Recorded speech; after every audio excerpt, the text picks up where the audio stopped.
Good morning, Manga Kalasa.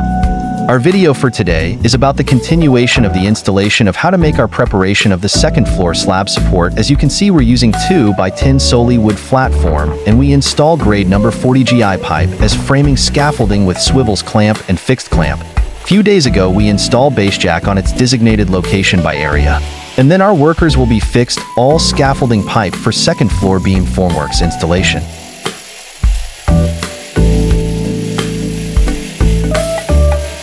Please watch until end of this video to see what happens on our scope of work and progress for today for the installation.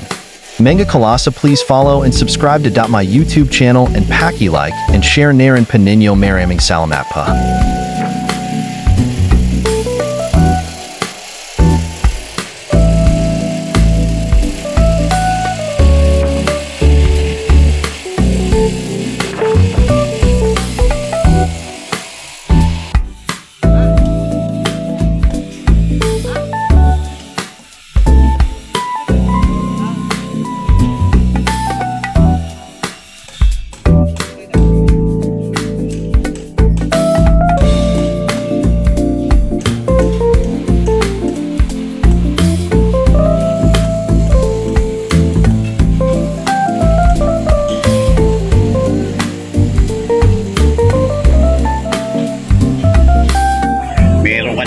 Slab sa taas, pagka nagulan, saka mo lang tirahin. Apo. Hihintay po kasi namin yung matinding ulan para... Oo, para masyado. Bumaba easy. Kasi pumasok na pala ng ano. Kaya ang inuuna po namin ngayon yung scaffold framing niyan. Tapos yung pinaka-formwork nung sa slab, papatong na lang din namin. Yung mga binili nyo or... Binili po. Bakit? Investment din naman yan. Tapos engineer, alam ko mag-overtime si engineer naman si Ray. Ay, ano daw po, hindi po siya makakapag-overtime. Hindi ba? O, hindi na tumuloy. Kasi nakita kami mga schedule ng OT nila eh. Kasi kaya kami nag-iikot din sa sa mga project site. Kasama din sa minomonitor namin pagka weekends o kaya holiday. Yung mga nag-file ng OT, whether talagang pumasok. Kahit bisita lang, hindi naman kailangan mag-stay ang sabi ko nga. Kaya mag-file ng OT, tapos nagpupunta ng site. Nag-anom naman po siya sa akin na... Sinabi na? Okay. Apo. Hindi, wag ko naman.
natin shoring. May susupport sa formworks natin para sa slab. So update na lang ulit kayo mga kalasa. Maraming salamat sa mga hindi pa dyan nag-subscribe. Pa-subscribe na lang po and pa-follow na lang. Maraming salamat.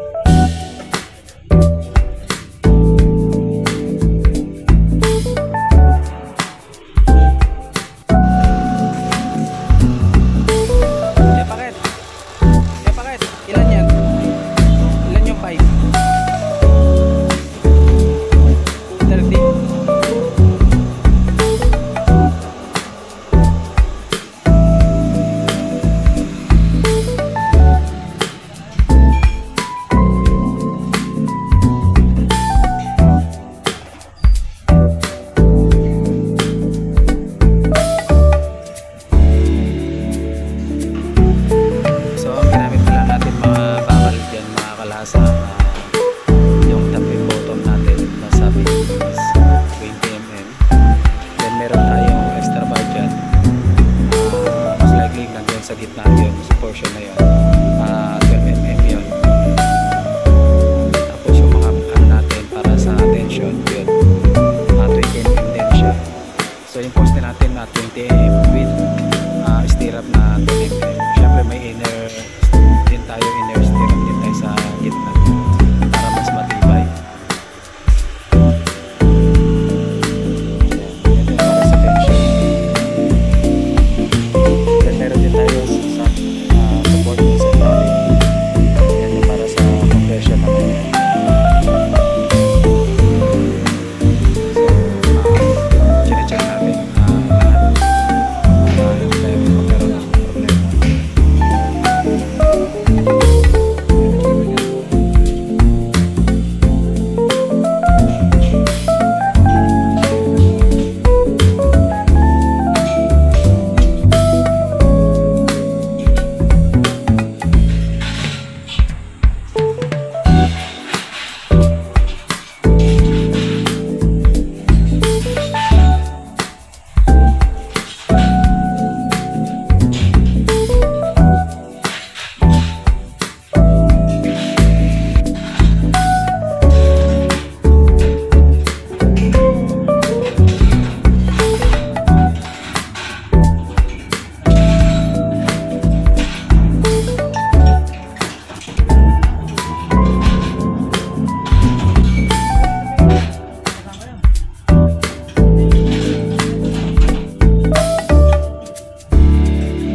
Lalaki ng pataka.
Mr. Sergs _ Kalasa TV.